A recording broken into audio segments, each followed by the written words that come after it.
Put your hands together, welcome Sheryl Cardozo!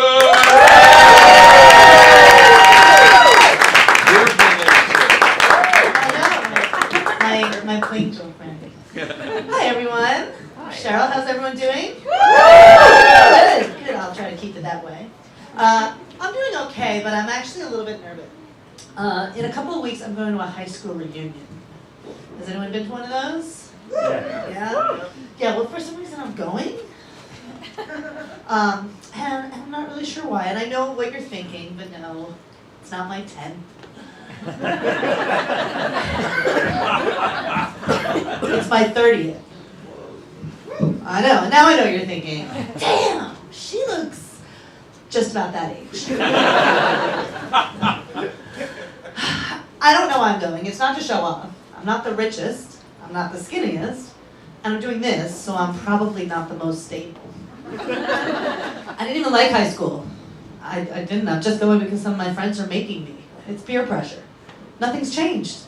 Except now the drinks are going to be $17 a pop. And the cute, long-haired hippie boy who wrote poetry, now he's a bald accountant who writes a local history blog.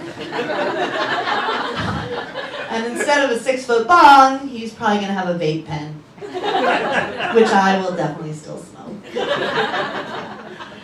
So, in the olden days, you could go to one of these reunions with like 10 minutes of small talk, and that and 4 to 6 cocktails would get you through the night.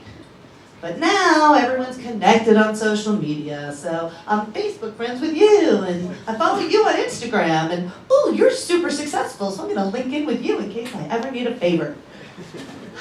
I know more about you now than I did when I used to ignore you in high school. I know what you had for dinner. And now I'm supposed to stand in a room with you and pretend to find you interesting because I once liked a picture of your kale chips? Do I look like someone who finds kale chips interesting? I'm trying to figure out what to wear to this thing. So in high school, my style sort of moved between hippie chick and I'm totally 21, now give me a Zima. But now it moves more from she must be focusing on other things to she has really let herself go. With the occasional, oh my God, what happened to you? Thrown in the middle. And I'll tell you what happened. A kid. Most of the people I went to high school with, their kids are like high school, college, but I'm a late in life mother. I have a 2-year-old. Yeah. Thank you. I have a 2-year-old, I have a babysitter today, and I'm here. I have what's called a geriatric pregnancy. Yeah. That's what they call it, for real, geriatric pregnancy. It makes it sound like I'm going to break a hip when I start pushing. And before you tell me, well, don't worry, age is just a number, I'm going to correct you and say, actually, age is a bunch of numbers. It's your physical therapist number, it's your cardiologist number, it's your chiropractor number. When I tell people I had my first child at 46, who am I kidding? My only child, I'm fucking exhausted. But when I tell people I had a kid at 46, sometimes they say, thank God for miracles. And I'm always like, yeah, you're pronouncing science wrong.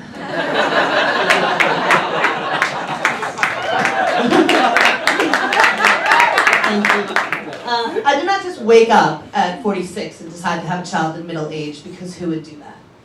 Oh, I know what I need. 30 pounds of baby paraphernalia to complement the 30 pounds I'm carrying on my ass. I finally have disposable income. Let's fuck that all up. No, it's just really hard for me to have a baby. I had a really hard time being pregnant, which is surprising, because I was a women's studies major. So I always assumed that when I was ready to have a baby, on my own terms, damn it, I would just gather my friends to the red tent, chant a wicked melody, ready my womb to flower. And then fuck a whole lot. But I didn't even meet my husband until I was 36. And he was 26. Yeah, I'm a cougar. Although actually he's Australian, so I'm more like a dingo. But I never ate the baby. But anyway, it took a while, so here I am, 48 years old with a 2-year-old. I am proud to say that we have just started preschool. Thank you, thanks, yep. And I say we, because in New York, you don't get to drop your child off and run away to the sound of them screaming, like you do in a normal place. No. In New York, we want to avoid trauma. I always thought trauma was the whole point of organized school. But, so instead, to avoid trauma, instead of dropping your kids off, they do what's called a gentle phase-in. It sounds like a goddamn laxative. But here's a little secret inside tip. If you wait until you're almost 50 to have a baby, you get to have experiences that other parents don't get to have. I'll give you an example. I will always remember my kid's first day of preschool because it was the same day as my very first hot flash. I was standing there, sitting in the sandbox with her, and I guess I started to turn red because all the kids started pointing at me and saying, Elmo, Elmo. And Elmo just started sweating big gobs of sweat out of her pits, and the sand started getting all wet, and I got really embarrassed. So I did what anyone would do, and I pointed to a kid next to me and I said, he peed. I hope I didn't cause him any trauma. Thank you, I'm Sheryl Cardozo. Treat your servers well,